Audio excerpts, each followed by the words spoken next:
Welcome to Youth Poly Scholar Radio. 96.1 KEXU FMLP. This is Tibu. We're here with Black Star. And we're here with Zaire.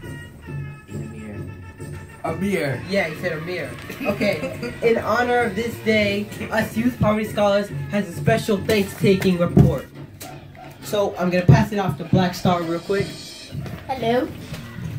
The history of thanks-taking, aka Thanksgiving. The lie of Thanksgiving says that Indians invited the white people to stay on Turtle Island. The myth spread by the white government of the USA is only 120 years old and was popularized by the first textbooks used by the first public schools.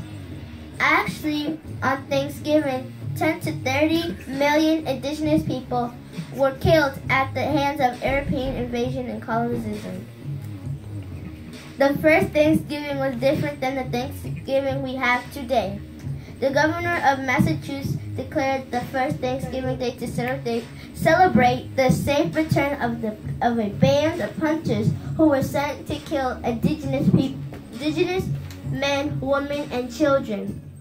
700 Pequot Indians were killed. A quote I read stated that Thanksgiving erased the memory of an entire race.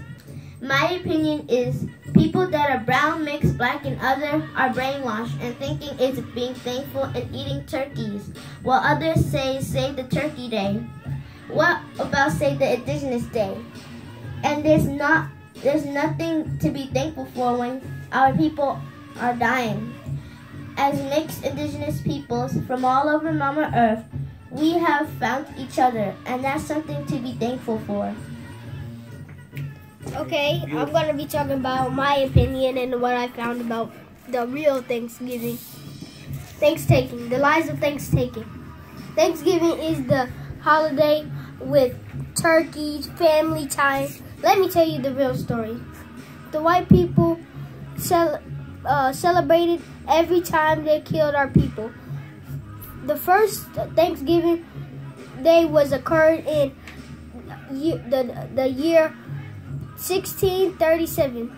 The governor of Massachusetts declared that the first Thanksgiving is to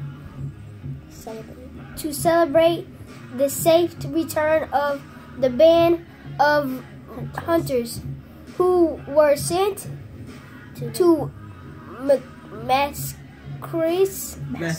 massacre they killed the Pequot Indians.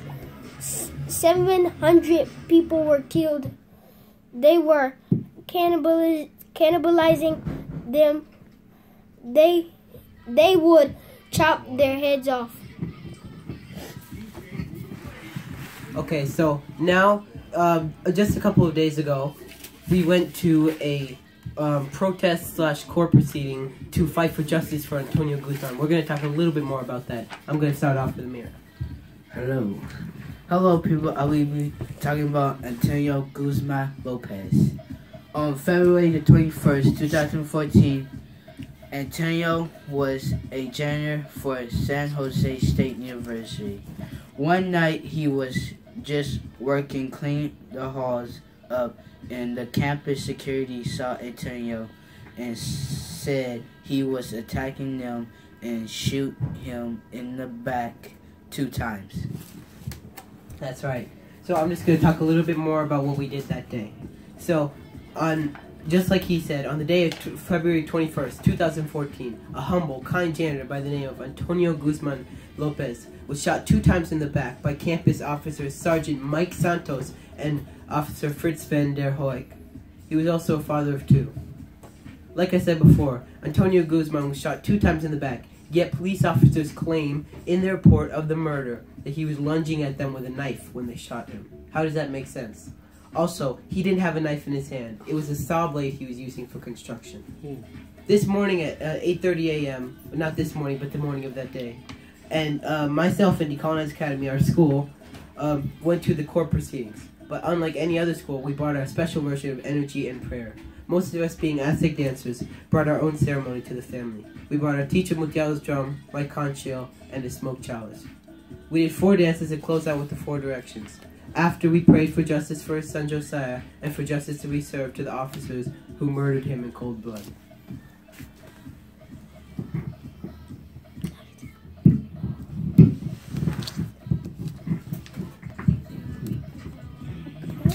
Okay, people, I will be talking about my opinion on Antonio Guzman.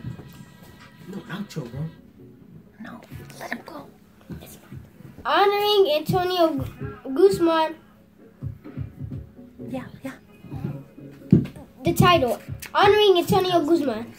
On November 14, 2017, we went to San Francisco to honor this ancestor named Antonio Guzman Lopez. He was shot by the San Jose University. He died on November 21st, 2014. They shot him because they thought he was a suspect in a store robbery. He has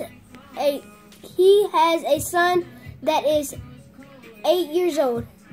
His name is Josiah. He also has a daughter. Her name is Angeliqua. She was 10 when he died. When he transitioned with the ancestors. My opinion is, why would you kill a man with a family? I can tell that he was a humble man. My opinion is that instead of assuming he did the robbery, ask or find evidence.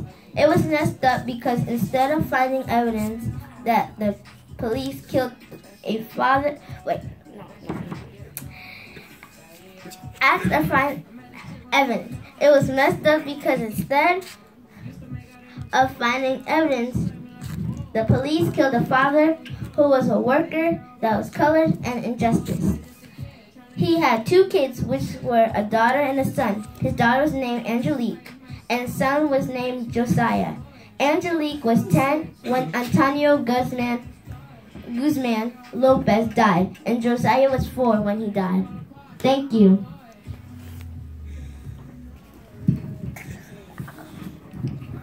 This is Poverty Scholars Radio 96.1 KEXU. We out. Gang. What is that? What are you doing? Why are you troubling this